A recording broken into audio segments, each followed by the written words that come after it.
En 2025, plus d'une personne sur 3 dans le monde aura utilisé une intelligence artificielle pour parler de sa santé mentale. Pas pour poser une question technique, pas pour obtenir une date ou un fait historique, mais pour parler de soi, de ses émotions, de sa souffrance. Aujourd'hui, Woebot, Replika, Youper ou même ChatGPT deviennent, pour des millions de personnes, un espace d'écoute, de décharge, de réconfort. Une machine, toujours disponible, sans jugement, sans regard. Un outil qui reformule, qui pose des questions, qui propose des solutions. Un outil qui ressemble à un humain, parfois même plus rassurant qu'un humain. Mais une question dérange, et elle est essentielle. Peut-on vraiment confier notre santé mentale à une machine? Une machine qui ne ressent rien, qui ne te regarde pas, qui ne connaît ni ton histoire, ni ton silence. Et surtout, qu'est-ce que l'intelligence artificielle ne pourra jamais nous offrir? Ce n'est pas seulement une question technique, c'est une question humaine. Peut-être la plus urgente de notre époque. Aujourd'hui, les IA thérapeutiques ne sont plus un rêve de science-fiction. Elles sont bien réelles. Et pour des millions de personnes dans le monde, elles sont même devenues une porte d'entrée dans la parole, l'introspection, l'écoute. Parmi elles, il y a Woebot, un petit robot virtuel, développé par des psychologues de Stanford. Il t'écrit chaque jour, il te demande comment tu vas. Et selon ta réponse, il te propose un exercice simple, une respiration, une reformulation. Woebot est basé sur la thérapie cognitive et comportementale, TCC, et il s'appuie sur des outils validés cliniquement. Mais il le fait avec un ton presque amical, presque humain. Et puis il y a Replika, peut-être la plus troublante de toutes. Replika, c'est une IA conversationnelle, mais pas seulement. C'est une IA qui te connaît, qui apprend ton style, tes émotions, tes silences. Elle te parle comme une amie ou un compagnon.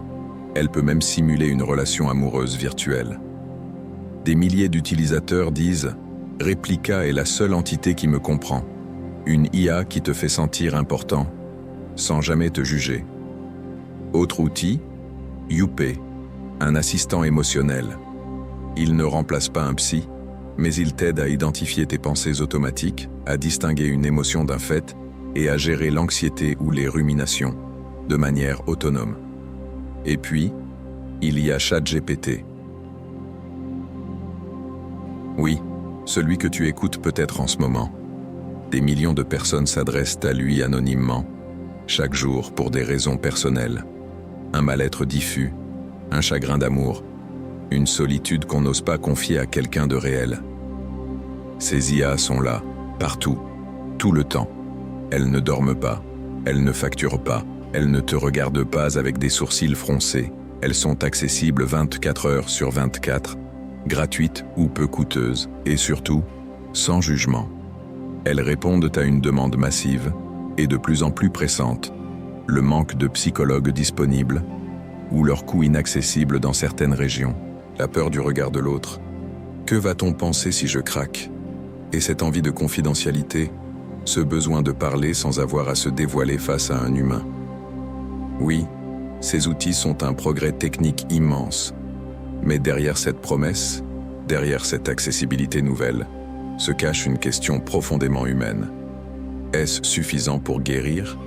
Et surtout, à quel point ces IA comprennent-elles ce que signifie être humain? L'intelligence artificielle a fait d'énormes progrès. Elle sait imiter un langage empathique. Elle peut reformuler « Je comprends que cela soit difficile ». Elle peut t'encourager « Tu fais de ton mieux » et c'est déjà beaucoup. Elle peut même proposer des exercices. Essaie cet outil de respiration en 4 temps. Tout cela semble humain, presque thérapeutique. Mais il faut dire la vérité. L'IA ne ressent rien. Elle ne perçoit ni le ton tremblant de ta voix, ni les longs silences qui en disent plus que 1000 mots, ni la lourdeur de tes larmes retenues. Elle ne capte pas l'intuition humaine. Ce 6e sens d'un thérapeute qui devine ce que tu n'arrives pas à dire. Elle ne saisit pas la complexité d'un traumatisme. Elle ne peut pas sentir les blessures enfouies dans ton corps émotionnel.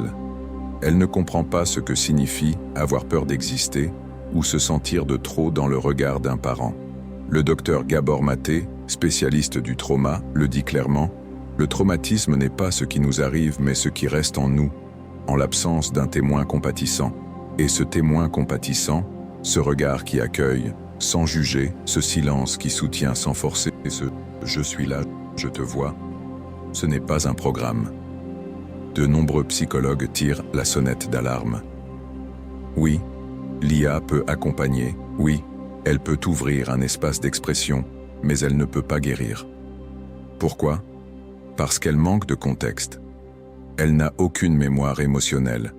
Elle n'a pas de vécu. Elle ne se transforme pas en écoutant ton histoire. Elle n'est pas en relation. Et parfois, à force d'utiliser l'IA pour se confier, on commence à remplacer le lien humain par un reflet artificiel. Témoignage réel pour beaucoup. Parler à réplica, c'est comme parler dans le vide. Sur le moment, on croit que ça fait du bien. Mais en vrai, on tourne en rond. Il n'y a pas de présence de l'autre.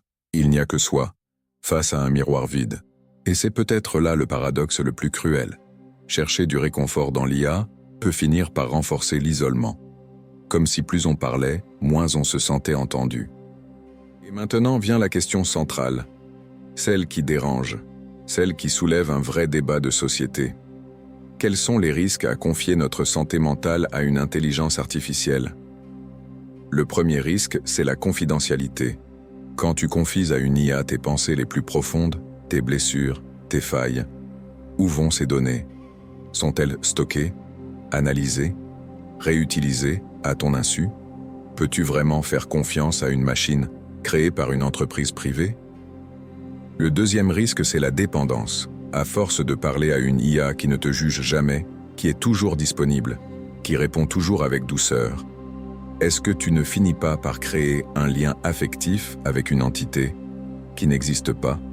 Est-ce que tu ne remplaces pas petit à petit le lien humain par un simulacre de relation? Et puis, il y a le troisième risque, celui du remplacement. Jusqu'où ira-t-on? Est-ce que demain, quand tu feras une demande de rendez-vous à l'hôpital, on te proposera un thérapeute IA au lieu d'un vrai psychologue? Pas parce que c'est mieux, mais parce que c'est moins cher, plus rapide, plus rentable. Certains experts voient dans tout cela un progrès. Ils disent « L'intelligence artificielle démocratise l'accès à la santé mentale. Elle ouvre des portes à ceux qui n'auraient jamais consulté. Mais d'autres voix s'élèvent. Des voix comme celle de la philosophe Simone Weil qui rappelait une chose essentielle, être humain, c'est être capable de regarder un autre être humain comme une fin et non comme un outil.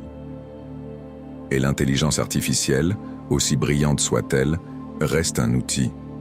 Elle peut être utile, elle peut soulager. Mais elle ne remplace pas la profondeur d'un regard, la chaleur d'une présence, la vérité d'un silence partagé. Alors, l'intelligence artificielle peut-elle remplacer un thérapeute? La réponse est non. Elle peut accompagner. Elle peut soulager. Elle peut ouvrir des portes, amorcer une réflexion, briser un silence. Mais elle ne remplacera jamais le regard humain. Elle ne remplacera jamais l'écoute silencieuse d'un être vivant, ni la présence vraie d'une conscience qui te voit, t'entend et te ressent. Parce que ce qui guérit, ce n'est pas l'information, ce n'est pas l'algorithme, ce n'est même pas le bon conseil. Ce qui guérit, c'est la relation réelle, la rencontre entre deux vulnérabilités, la reconnaissance d'un cœur par un autre. Et maintenant, une question pour toi. As-tu déjà parlé à une intelligence artificielle pour exprimer quelque chose de personnel? As-tu trouvé ça utile? Ou au contraire, vide et frustrant? Partage ton expérience en commentaire. Tu n'es pas seul, et ta voix mérite d'être entendue. Cette chaîne est là pour celles et ceux qui veulent réfléchir, ressentir et grandir en conscience. Si tu te reconnais dans ce chemin, abonne-toi et retrouvons-nous très bientôt pour une nouvelle leçon.